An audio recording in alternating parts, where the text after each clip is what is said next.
Halo sahabat UGM Channel, kembali lagi nih di podcast UGM Channel. Nah, di sini aku Wawa, nggak sendirian nih, aku bareng teman aku. Halo, aku Bantar. Nah, jadi kita berdua yang bakalan mandu podcast hari ini.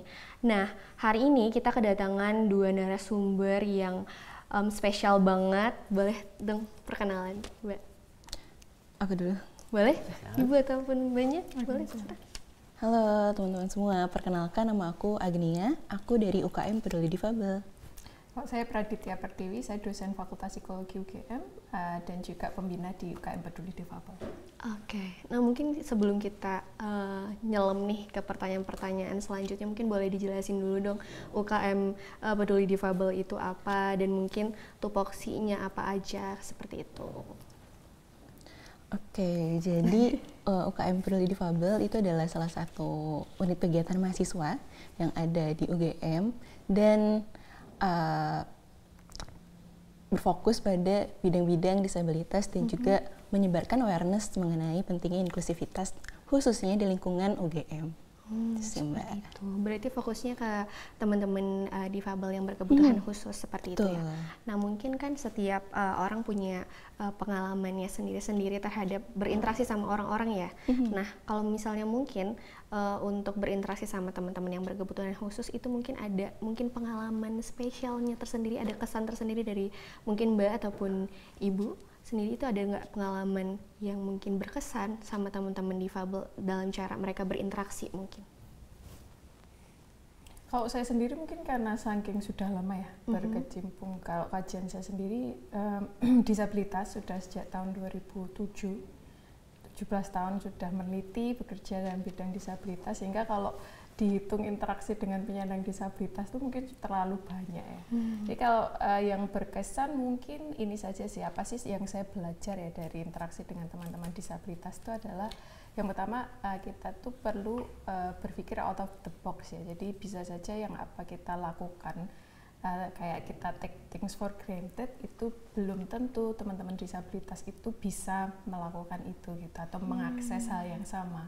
Sehingga kita perlu berpikir bagaimana sih lingkungan kita itu supaya ramah dan bisa mengakomodasi kebutuhan-kebutuhan, kemampuan-kemampuan ya dan potensi teman-teman disabilitas itu.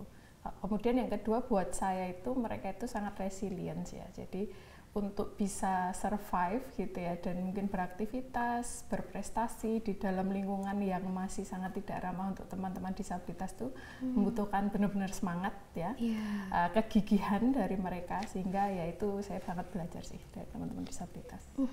Iya bener banget sih, karena saya pribadi itu juga punya saudara yang punya berkebutuhan khusus yang spesial seperti itu. Jadi cara saya berinteraksi dengan saudara saya itu kayak yang harus lebih intens lagi dan juga mungkin agak berbeda sama teman-teman yang lain. Cuma mungkin ada juga beberapa aspek yang nggak terlalu berbeda caranya kita untuk berinteraksi. Cuman ya mungkin kalau misalnya di tempat umum mungkin itu yang bisa membedakan kali ya, sama kayak kita harus berinteraksinya gimana. Apalagi kalau misalnya saudaraku itu masih lumayan kecil, jadi mungkin interaksinya harus lebih kayak yang harus sangat mengayomi gitu ya. Oke, mungkin bisa dilanjut sama Bantar. Oke, kita lanjutkan. Belakangan ini kan UGM lagi sedang ramai-ramainya untuk menggaungkan inklusivitas ya di lingkungan pendidikan. Dan di lingkungan pendidikan itu tentunya ada berbagai tantangan, entah dari fasilitas ataupun dari stigma masyarakat awam gitu. Kira-kira nih dari Ibu dan Mbak dan Kak Agni, seberapa besar sih pengaruh tentang kurangnya fasilitas pendidikan yang menunjang teman-teman kita yang difabel ini? Kalau dari saya sih berpengaruh banget sih, apalagi terkait dengan sarana dan prasarana fasilitas itu di kampus. Ada teman-teman, misalkan teman-teman netra itu kalau sudah familiar dengan suatu tempat itu bisa mandiri gitu, bisa lebih enak. Tapi di UGM sendiri rasanya masih kurang inklusif gitu untuk sarana, terutama untuk teman-teman netra. Jadi teman-teman netra akhirnya ya harus selalu didampingin, harus selalu ada temennya gitu. Padahal sebenarnya teman-teman netra pun bisa mandiri, dan itu juga berlaku buat teman-teman, apalagi untuk teman-teman yang disabilitas fisik, misalkan yang pakai kursi roda. Itu nggak semua, apalagi yang nggak ada liftnya di kampusnya, itu susah banget buat ngeakses ruangan-ruangan tertentu di gedung tertentu. Kayak misalkan ada teman difabel fisik di FKG, itu dia agak kesulitan jalan dan capek banget kalau harus naik gedung yang lantainya tinggi, karena di gedung itu tuh nggak ada lift sama liftnya. sekali. Gitu. Berarti kalau misalnya dia lagi, misalnya ada kebutuhan di ruangan itu, berarti dia harus naik tangga, Kak? Harus naik tangga. Oh. Dan itu juga yang Capek terjadi banget. pada saat kemarin ada faculty tour juga kan di FKG Iya. itu. Dan itu memang capek banget gitu. Waktu ini ya, pionir. Iya, waktu pionir. Nah, jadi itu memang capek banget. Dan kalau untuk urusan kurikulum itu juga memang pada akhirnya harus disesuaikan kembali gitu dengan teman-teman disabilitas masing-masing. Jenisnya kan banyak ya disabilitas. Karena ada beberapa yang rasanya dari pihak pengajarnya kurang pengertian gitu. Ada teman netra misalkan yang tiba-tiba saat ujian tuh harus paper base gitu, dan udah sama paper base esai lagi gitu kan, jadinya agak susah. teman-teman netra tuh kesulitan gitu untuk menjawab juga, karena kan beda ya kalau ngerjain sendiri dan minta untuk teman lain nulisin dan sebagainya. Jadi ya sarana prasarana dan juga termasuk kurikulum itu tuh penting banget buat teman-teman difabel. Berarti kalau misalnya untuk sekarang ini masih cukup minim ya, kayak maksudnya kayak masih untuk fasilitasnya dan juga aware-nya juga masih lumayan belum terlalu tinggi gitu ya di UGM sendiri. Kalau di UGM sebenarnya udah Lumayan semakin baik semakin sih. baik. Iya, apalagi Cuman ada beberapa mungkin ya. untuk gedung-gedung baru tuh udah cukup inklusif sih kelihatannya. Kami juga kan ada program kerja yang datang ke fakultas-fakultas dan kita nilai nih sarana prasarananya itu seperti apa. Itu namanya Kastrat on the Street. Teman-teman bisa ngepoin di Instagramnya kita. Oke, siap. Oke. Tadi terkait tentang yang ujian itu kan dia misalnya yang teman kita yang netra terus dikasih paper base, itu berarti kan kita bisa anggap itu kurangnya kesadaran dari mungkin tenaga pendidik atau dari teman-teman yang lain untuk memfasilitasi teman-teman kita yang difabel untuk dalam ujian. Itu kira-kira langkah yang efektif apakah dengan kita adakan training atau adakan penyuluhan gitu atau bagaimana kira-kira? Kalau karena UKM itu kan lingkupnya terbatas banget ya Mas. Ya. Jadi dalam ranah-ranah tertentu memang kita kurang bisa untuk masuk gitu. Tapi kan saat ini udah ada unit layanan disabilitas. Oh ya, betul. Itu juga untuk tenaga pendidik mungkin bisa lebih diadvokasi oleh WLD. Nah kalau dari UKM itu kita nggak bisa yang masuk secara langsung gitu ke sistem situ tuh kurang bisa karena terbatas banget. Mungkin kita bisa dari ningkatin kesadaran dari mahasiswanya yang ada di FIB, karena nanti kalau misalkan teman-teman netra katakanlah kayak tadi paper base itu ya butuh bantuan, itu teman-teman di sekitarnya tuh bisa ngebantu juga. Tapi kan karena waktu kemarin ujian, jadi teman-teman yang lain juga ikut ujian juga. Jadi akhirnya ada pendamping dari UKM Peduli Difabel. Terus kalau sekarang udah bisa UKM, udah bisa kolaborasi sama ULD. Mungkin boleh nambah kali ya. Kalau dari sudut pandang dosen itu memang masih terbatas ya pembekalan untuk bagaimana sih dosen itu bisa, ataupun asisten lah ya, asisten kelas dosen gitu, bisa mendampingi kebutuhan teman-teman disabilitas. Pelatihan belum ada ya, mungkin kalau ada pun biasanya itu tidak diorganize dari universitas gitu. Jadi misalnya kalau dosen masuk gitu kan biasanya kita ada semacam latsar ya atau pelatihan dasar. Tapi tidak ada misalnya topik terkait dengan bagaimana kita bisa mengakomodasi atau memfasilitasi diversity gitu ya, kebutuhan yang beragam dari pembelajar, termasuk salah satunya adalah disabilitas.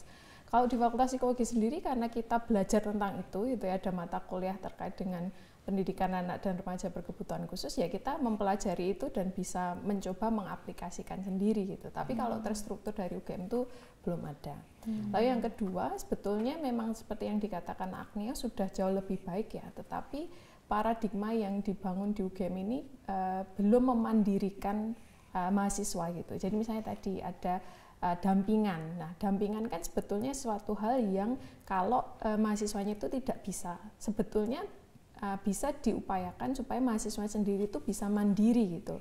Kayak kenapa soalnya paper based, tidak dibuat misalnya ada untuk mahasiswa disabilitas itu dengan komputer gitu yang dia bisa mendengar sendiri soalnya, karena sudah ada software yang bisa membacakan soal gitu loh. Tidak harus ada pendampingnya. Sehingga paradigmanya itu masih tadi belum membuat penyandang disabilitas itu bisa melakukan sendiri. Dengan misalnya tadi bantuan-bantuan seperti fisik ya, kayak misalnya ada rem, ada lift, itu kan dia bisa berkegiatan sendiri gitu. Nah, itu yang menurut saya masih sangat kurang di sini kalau dibandingkan kita misalnya di negara lain di tingkat universitas saja itu layanan disabilitasnya itu sudah lebih advance gitu. Dan paradigmanya adalah independent learning living tadi gitu. Tidak bergantung pada orang. Berarti kita yang langkah awal banget yang perlu kita lakukan itu berarti awareness tentang dari tenaga pendidik maupun mahasiswa juga ya. Mungkin dari mahasiswanya bisa mengajukan mungkin ya ke tenaga pendidik untuk lebih memajukan fasilitas dan juga tadi ngomongin perihal pendamping ataupun kayak perihal ujian tadi seperti itu. Nah, mungkin itu kan terkait fasilitas dan juga paradigma yang ada di lingkungan kampus. Nah, kalau misalnya kita beralih ngobrolin tentang stigma masyarakat yang sekiranya dewasa ini juga masih menggaung sekali ya, stigma masyarakat baik itu di secara umum maupun di lingkungan kampus, kayak yang masih mungkin belum terlalu kental inklusivitasnya, apalagi di masyarakat, walaupun kita tinggal di kota-kota besar seperti itu ya. Nah, mungkin apa nih Mbak atau Ibu boleh menjawab apa peran kita nih sebagai masyarakat yang harusnya itu merangkul teman-teman, itu tuh apa yang harus kita lakukan biar dunia yang lingkungan yang inklusif itu dapat terwujud gitu. Dulu kalau stigma, saya rasa awareness masyarakat Indonesia sudah jauh lebih baik ya, terutama sejak adanya Undang-Undang Disabilitas tahun 2016. Saat itu lebih masif lah ya, kita itu bisa melihat pemberitaan yang lebih ramah terkait penyandang disabilitas, citra-citra positif, penggunaan kata disabilitas saja deh itu juga sudah salah satu perubahan gitu. Dulunya kan penyandang cacat gitu, dan istilah-istilah yang lebih negatif gitu yang dipakai untuk merujuk pada teman-teman disabilitas. Ada istilah difabel gitu kan, itu sudah sangat baik mengubah citra ya, yang awalnya penyandang disabilitas itu dipandang sebagai cacat gitu ya, jelek ataupun rusak gitu. Sekarang pandangannya sudah berbeda karena penggunaan istilah tadi. Mungkin tadi bisa berangkat dari penyebutan penggunaan istilah ya, teman-teman sekarang kan sudah bagus ya penggunaannya difabel, disabilitas. Nah, mungkin bisa mulai dari situ, karena tentunya kan bahasa akan sangat mempengaruhi perilaku ya. Lalu tentunya ya tadi istilahnya berfokus pada mengubah lingkungan gitu loh. Kita tidak, kalau dulu paradigma lama kan kita berfokus pada yang salah itu individunya gitu. Dia punya keterbatasan, dia tidak bisa melihat, dia tidak bisa mendengar. Itu kan kemudian muncul stigma kan, oh dia rusak, dia tidak mampu gitu, dia tidak bisa. Nah, sekarang dari perubahan itu yang kita lihat adalah yang salah itu atau yang kurang itu lingkungannya gitu, yang belum ramah daripada individunya yang tidak mampu gitu. Mungkin itu bisa salah satu untuk menghilangkan stigma. Oke. Berarti mulai dari cara penyebutannya, terus mungkin dari kita juga bisa mengevaluasi dari lingkungan itu sendiri kayak gitu ya. Mungkin boleh dilanjut bentar? Karena tadi kita sudah membahas secara garis besar, kita sekarang coba masuk ke UKM Berdiri Difabel nih. Siap. Kita coba kenalan lebih lanjut. Kira-kira nih, apa aja program-program kerja yang sudah dilaksanakan ataupun yang akan dilaksanakan UKM Berdiri Difabel ke depannya nih? Yang sekiranya mendukung teman-teman kita yang difabel ini. Oke, kalau ini berarti bagian aku ya, Mbak? Ya. Nanti saya nambahin aja. Oke, kalau program kerjanya itu sebenarnya cukup banyak, karena UKM Berdiri Difabel itu ada 7 departemen di dalamnya. Nah, mungkin aku akan menyebutkan yang cukup besar-besarnya aja ya. Jadi salah satu program unggulan dari UKM Berdiri Difabel itu ada namanya Kastrat on the Street yang tadi udah aku sebutin juga. Itu program kerja dari Departemen Kajian Strategis, dan di situ kita mengevaluasi gimana sarana prasarana yang ada di fakultas. Kemarin kita sempat main-main ke teknik sama ke FIB. Tahun kemarin kita pernah ke sekolah vokasi yang barat, yang barat dan juga di psikologi. Aku juga kebetulan fakultas psikologi. Terus selain itu kita ada program kerja kelas bahasa isyarat kemarin kayaknya sekitar bulan Agustus gitu. Itu kelas bahasa isyarat kita buka 3 kelas, 2 online, 1 offline, dan bekerja sama Gerkatin, Gerakan untuk Kesejahteraan Tunarungu Indonesia. Dan di situ kelasnya gratis gitu. Jadi kita ada sekitar 8 pertemuan, kita belajar bahasa isyarat di situ. Dan juga itu untuk yang sudah terlaksana. Kalau kemarin juga pernah kita main ke Gembira Loka sama teman-teman SLB. Seru banget. Join. Mau. Ya, terus ya, kelas bahasa isyarat tuh kayaknya menyenangkan tuh harus. Saya pernah ikut tapi nggak lulus karena kayak Saya juga pernah ikut waktu itu. Tapi maksudnya kayak yang dia secara terbuka gitu loh, kelas bahasa isyaratnya. Jadi bisa secara umum, jadi kayak duduk terus tuh belajar dari huruf A, B, C. Sampai sekarang tuh kayak masih kadang tuh saya sombongin ke teman-teman saya bisa bahasa isyarat seperti itu. Juga kadang ada waktu itu pernah ada editan video yang menggunakan bahasa isyarat dan itu kayak yang mas-masnya bingung tapi saya bisa. Kayak yang anuin yang huruf-hurufnya itu kayak gitu. Jadi kayak ada rasa bangga tersendiri. Nah, kalau misalnya untuk program terdekat gitu ada gak? Nah, untuk program terdekatnya dan program yang paling besar dari UKM Peduli Difabel itu ada namanya Harmoni Inklusi. Harmoni Inklusi itu adalah bisa dibilang kayak peringatan Hari Disabilitas untuk peringatan Hari Disabilitas tanggal 3 Desembernya. Tapi karena kita tanggal 3 Desembernya kan UAS ya, jadi kemungkinan bakal kita majuin ke akhir November gitu. Dan itu nanti di situ juga biasanya bakal ada kelas bahasa isyarat. Jadi nanti kalau misalkan mau join lagi. Berarti itu dibukanya buat UGM doang atau secara umum?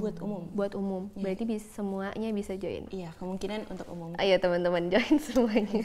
Tapi karena berapa nih kemungkinan tanggal 30 November. 30 November. Iya, tapi karena masih tahap preparation gitu ya. Jadi memang masih dipertimbangkan segala halnya. Tapi kalau berkaca dari tahun-tahun sebelumnya, kita biasanya memang terbuka buat semuanya, dan dari tahun ke tahun tuh ada kelas bahasa isyaratnya. Jadi teman-teman jangan lupa join. Oke, mungkin nanti bisa dikepoin di Instagramnya aja kali ya. Iya, betul. Oke, siap. Nah, kan pastinya UKM ini pasti nggak jalan sendiri dong. Pasti ada mungkin kerjasama sama yang lain. Nah, itu kira-kira kerjasamanya sama siapa aja tuh, Kak? Kalau kerjasamanya sih yang paling sering banget yang tadi aku sebutin sama Gerkatin. Gerakan Tunarungu. Jadi kayak organisasi gitu ya. Kayak komunitas gitu. Komunitas teman-teman tuli. Selain sama Gerkatin, kalau teman-teman tuli, kita juga biasanya sama Pusbisindo, Pusat Bahasa Isyarat Indonesia. Itu satu Indonesia atau kayak cuma di Jogja? Itu ada cabang-cabangnya. Di Jogja ada, di Jakarta ada, gitu. Kebetulan di Jogja ada. Nah, kita biasanya kalau ada acara apa-apa dan butuh bahasa isyarat gitu ya, kita biasanya belajarnya atau minta teman-teman tuli untuk ngisi itu dari Gerkatin atau dari Pusbisindo. Itu yang paling sering banget sih sejauh ini dari teman-teman mereka. Kemarin kita juga punya podcast sebenarnya. Oh iya? Iya, kita punya podcast. Kemarin kita ngundang Jogja Disability Art. Keren banget. Di-uploadnya di mana, Kak? Di-uploadnya di YouTube kita. UKM Peduli Difabel. Ada juga YouTube-nya. Berarti ada segmen podcast kayak gini juga ya? Nanti kita tonton ya, Tar, abis ini ya. Harus ya. Oke, ini bisa lanjut lagi kali ya. Ya, Tar. Tadi kita sampai ke bagian tentang program kerja, terus kita kerjasama dengan dengan organisasi ya. Tapi kalau dengan pemerintah ada gitu? Kalau sejauh ini sih dari pemerintah tuh paling kemarin kita sempat ketemu sama Komnas Disabilitas. Jadi mengundang Komnas itu adalah komisi nasional yang seperti Komnas HAM, tapi ini khusus untuk disabilitas gitu. Jadi hak-hak penyandang disabilitas itu ada komisionernya. Kemarin ada sepertinya dua orang komisioner. Pertama kita ada acara di Lembah itu ya, kafe itu untuk diskusi terkait dengan pemenuhan hak-hak penyandang disabilitas di UGM. Kemudian waktu Harmoni Inklusi itu juga sempat hadir sebagai narasumber juga. Ini lebih ke menjadi narasumber sih, kalau kerjasamanya untuk kegiatan belum ya. Langsung ke ULD sepertinya, unit layanan disabilitas untuk kerjasama dengan pemerintahnya. Tapi gimana respon masyarakat atau gimana respon orang awam ketika misal UKM Peduli Difabel nih ngadain kegiatan yang kayak tadi kelas bahasa isyarat, itu pasti sangat positif kan ya? Positif banget, antusias banget. Itu agak lucu sih sebenarnya. Jadi kita tuh buka pendaftaran itu 3 hari. Jadi per hari itu kita batasin kuotanya. Tapi belum 1 menit itu udah full. Selama 3 hari. Sangat antusias banget ya. Dan harus ditambah kelasnya. Iya, harus ditambah kelas. Ditambah ini. Jadinya kayak dananya juga harus ditambah. kayak war tiket gitu. Iya, ya. kayak war ticket. Iya, kayak war ticket ticket buat belajar bahasa bener, isyarat. kayak waktu itu juga teman-temanku tadinya mau daftar juga. Iya, mau daftar juga, tapi tiketnya habis kan. Dia sampai nge-tweet katanya lebih parah dari tiket konser katanya gitu. dari tiket konser K-pop. Iya, soalnya sebelum 1 menit tuh udah ditutup aja gitu pendaftarannya. Itu cepet banget Kak. Kuotanya berapa tuh? Awalnya kuota kita tuh cuman sekitar 15-16 gitu. Dan akhirnya per karena hari ya? Iya, untuk kuota per harinya aku lupa kuota per harinya berapa, tapi kuota kelasnya sekarang ada 3 kelas tadi. Per kelasnya itu sekitar 15-16 gitu. Dan akhirnya karena antusiasnya tinggi banget, kita akhirnya nambah kuota gitu sampai sekitar 25 gitu. Berarti itu orang-orang yang berhasil tuh pasti merasa terpilih banget. Iya, bener. Tapi karena emang seseru itu. Seseru Jujur kelas bahasa isyarat tuh seru banget karena aku sendiri itu abis yang kelas bahasa isyarat waktu itu, abis sepulang itu tuh aku nonton YouTube lagi karena kayak melanjutkan. Iya, kayak melanjutkan. Aku pengen lagi belajar gitu loh. Cuman sekarang aku belum sempat melanjutin hal itu.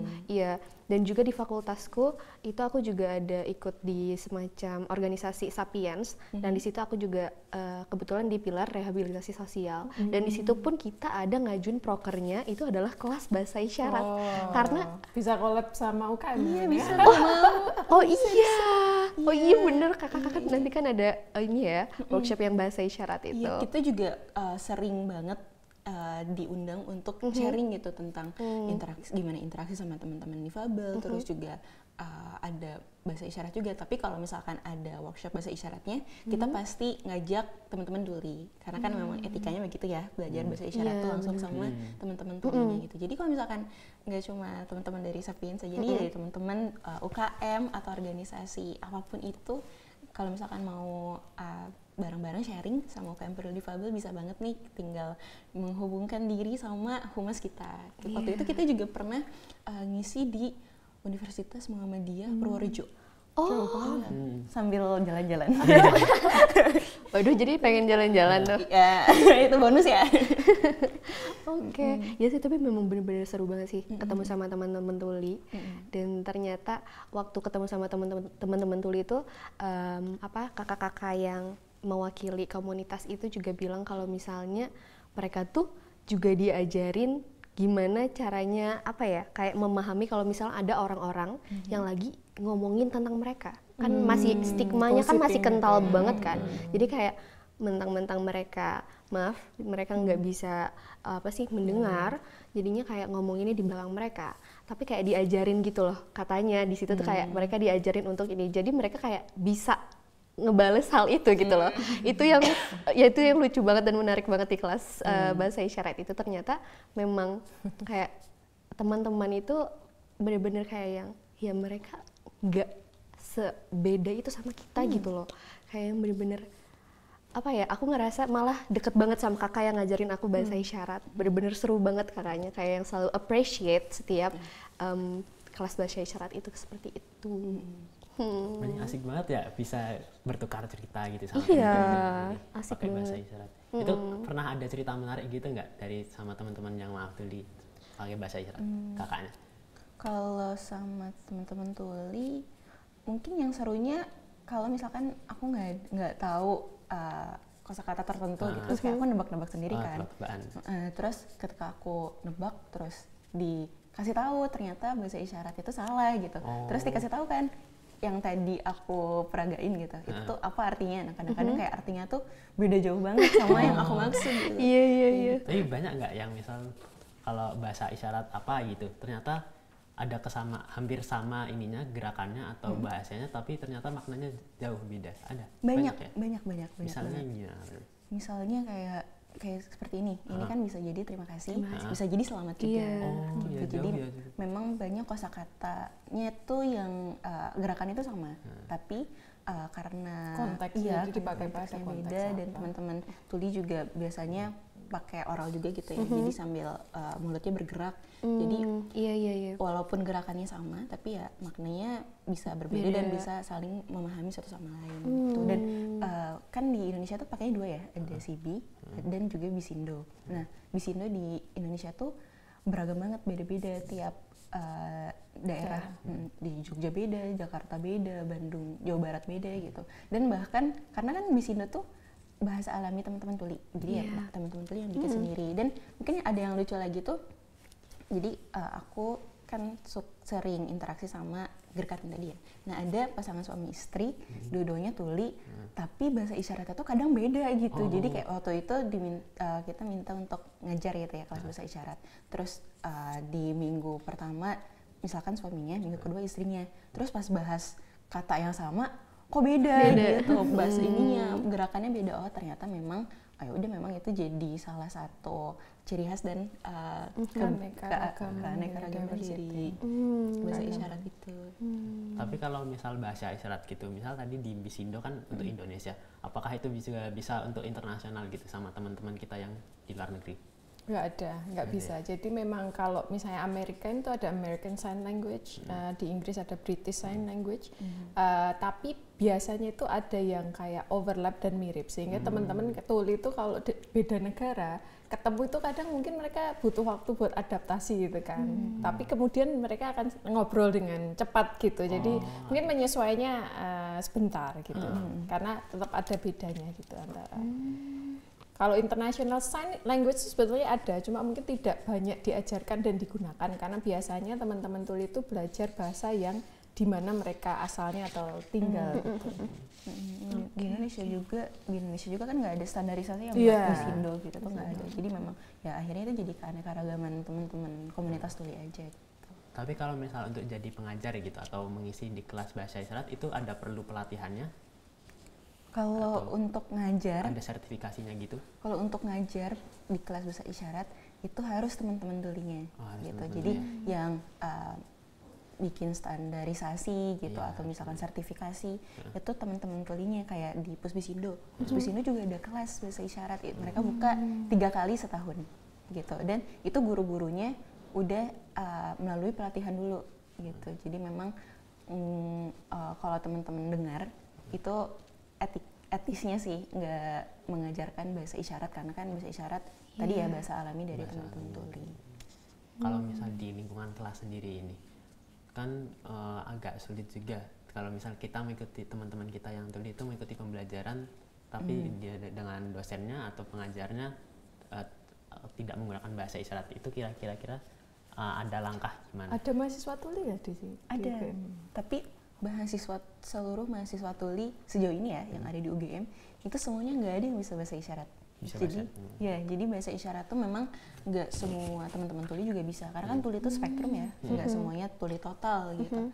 Dan teman-teman yang di UGM yang tuli itu sejauh ini semuanya sudah pakai alat bantu dengar, jadi sudah cukup terbantu gitu. Kalau misalkan di kelas, kalau dulu ada teman tuli juga di UGM sebelum pakai alat bantu dengar, dia biasanya duduknya paling depan, terus dia pakai yang aplikasi yang text dari to speech, text to speech gitu. Atau kebalik ya, speech to text. Speech to text.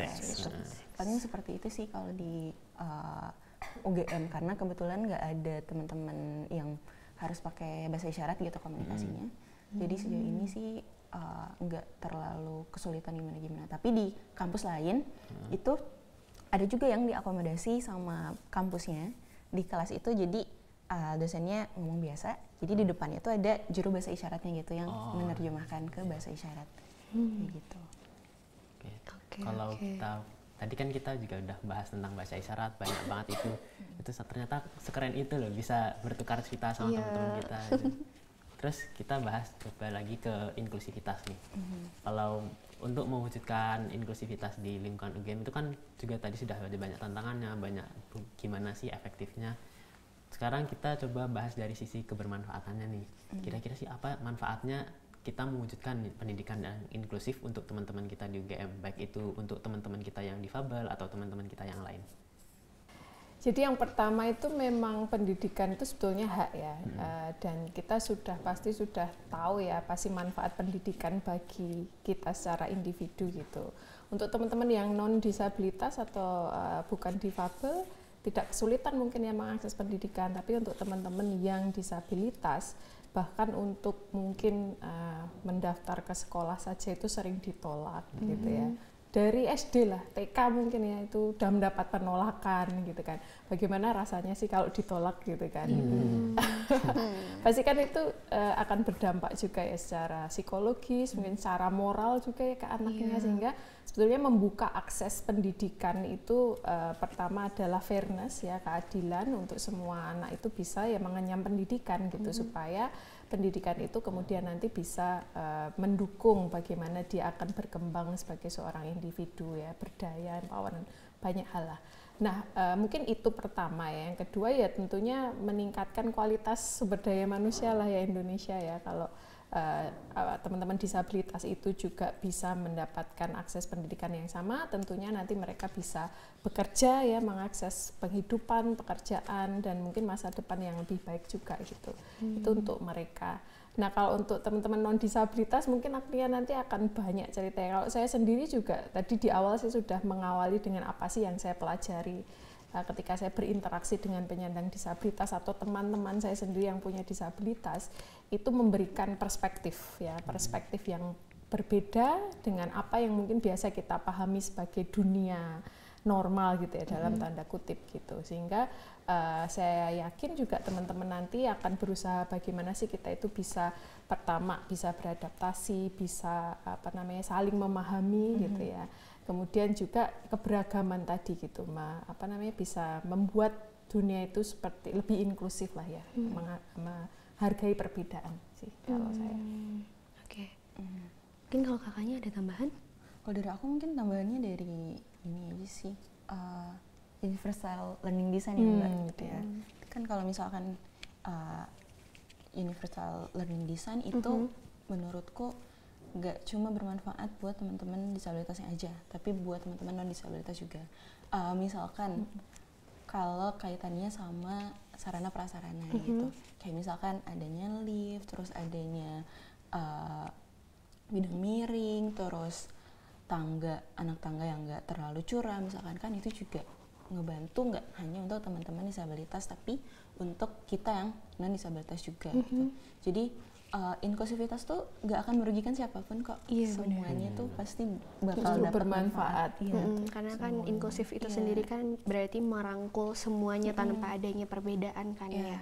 Nah, kalau misalnya dalam lingkup pendidikan nih Kak, itu tuh ada nggak sih perubahan, entah itu dari sikap tenaga pendidikan atau dari mungkin masyarakat di lingkungan pendidikan, itu setelah adanya inklusivitas ini?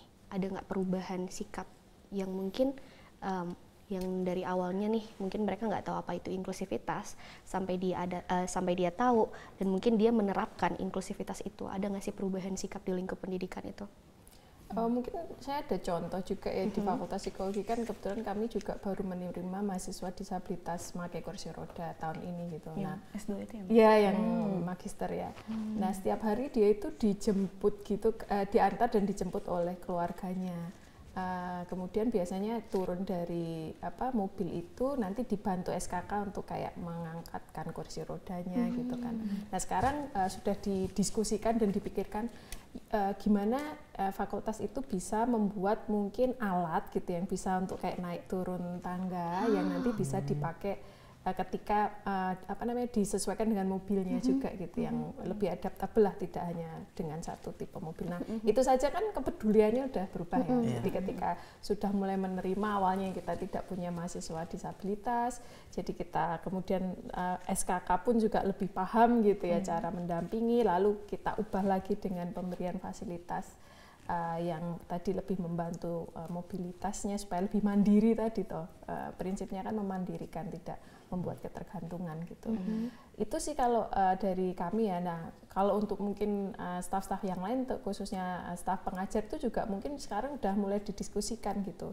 Tidak hanya teman disabilitas fisik tadi yang pakai kursi roda, misalnya kita punya mahasiswa exchange nih, yang dia punya disabilitas yang invisible ya, kayak misalnya psikososial gitu. Jadi misalnya dia punya anxiety gitu ya. Jadi ketika pembelajaran itu biasanya dia meminta tambahan waktu gitu. Jadi kayak reasonable consideration gitu.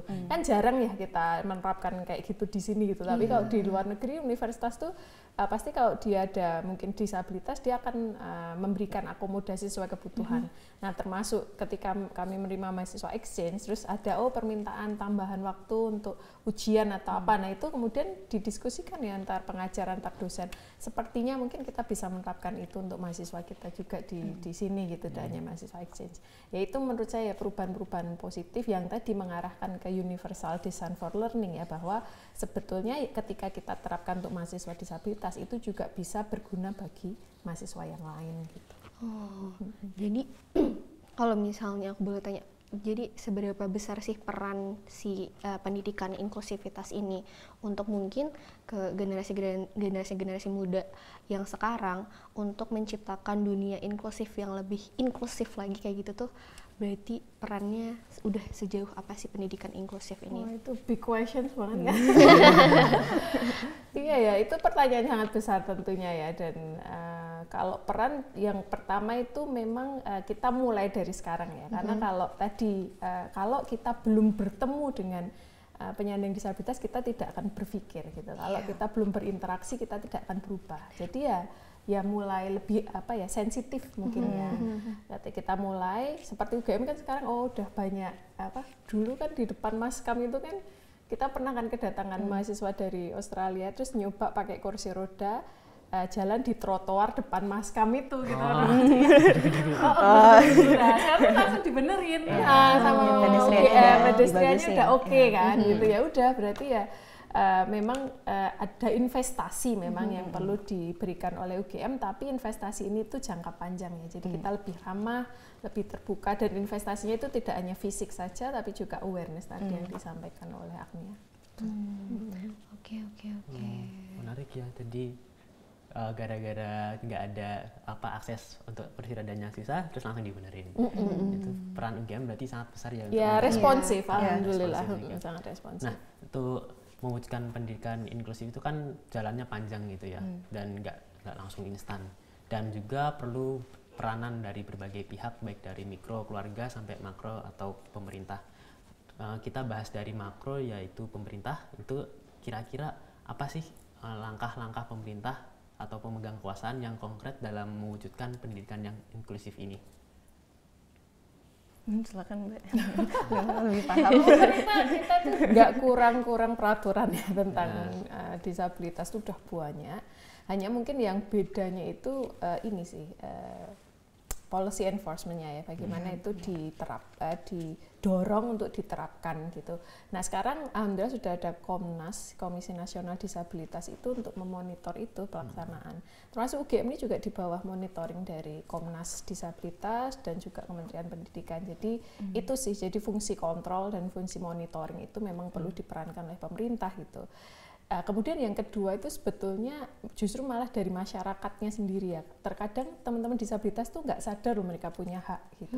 Jadi ketika mereka didiskriminasi itu ya menerima gitu, nangis sendiri, sedih sendiri gitu. Padahal mereka nggak sadar bahwa mereka itu dilindungi dan mereka bisa mengadvokasi. Sayangnya itu gitu, bedanya dengan teman-teman disabilitas di negara lain, mereka lebih paham rights-nya, lebih berani untuk mengadvokasi, dan pemerintahnya memang penegakannya itu lebih disiplin gitu. Nah, mungkin itu dari dua arah ya. Jadi monitoring dan kontrol dari pemerintah, dan kita sendiri dari teman-teman disabilitas sendiri yang menyuarakan hak itu tadi gitu.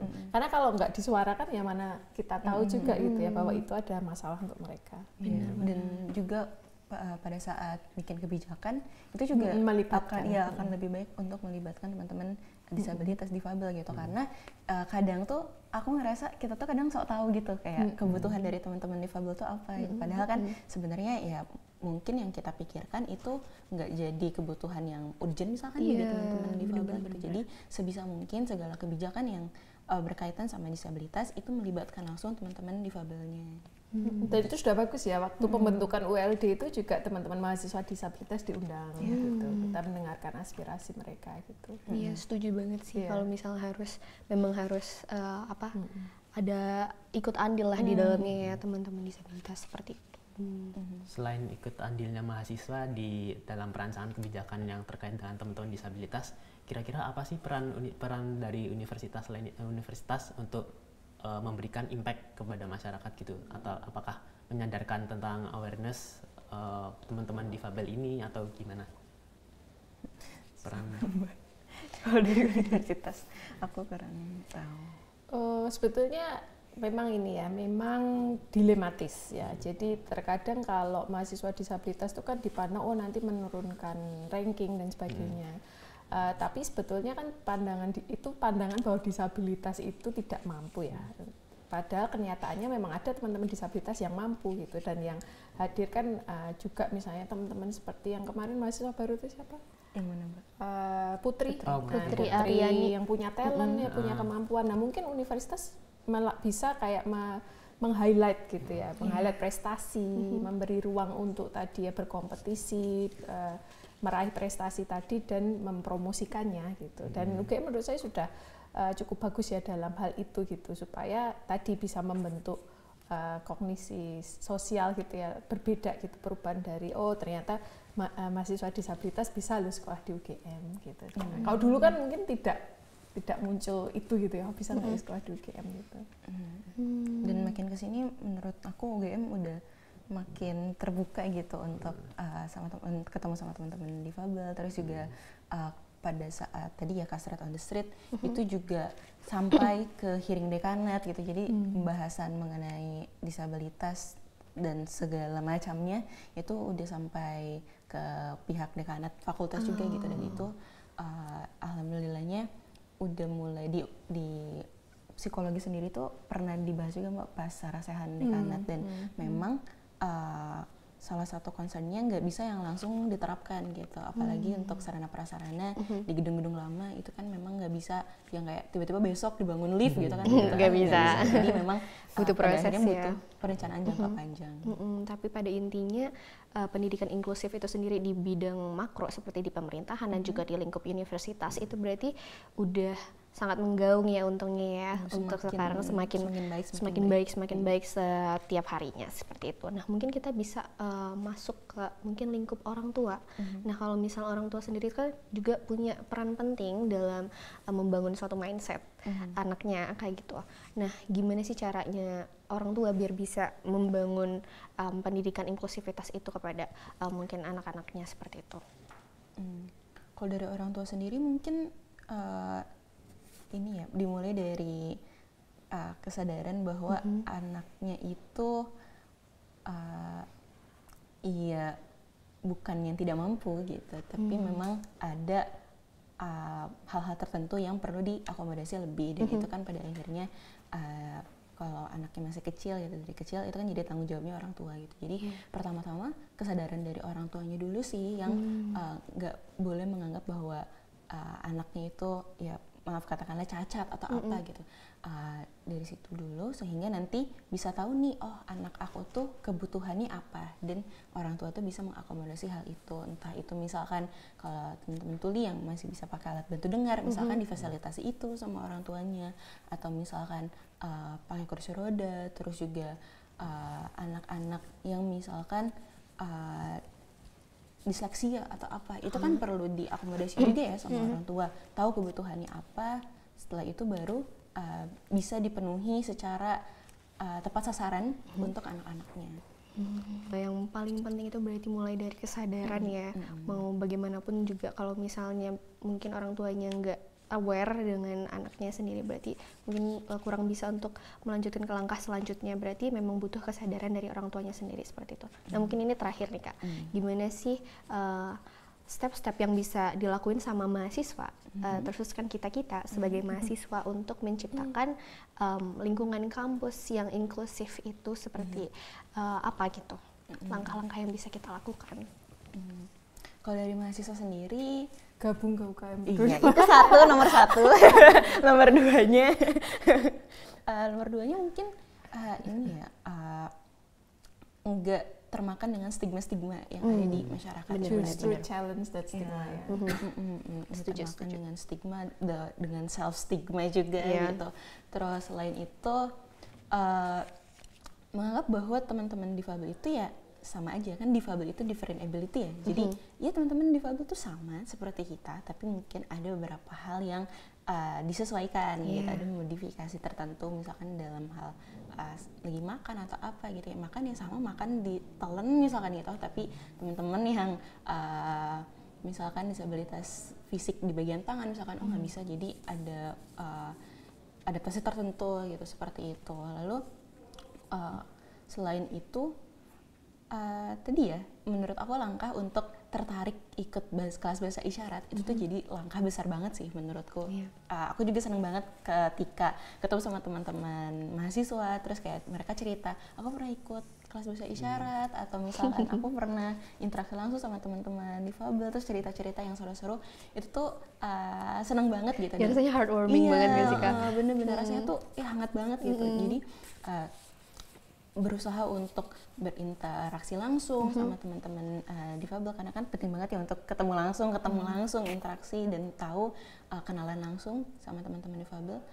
Itu jadi langkah yang besar banget sih. Kemarin juga kebetulan ada komunitas di UGM, komunitas atau UKM aku agak nggak tahu, itu ngundang kita dari UKM untuk ngisi workshop, dan juga ada workshop bahasa isyaratnya.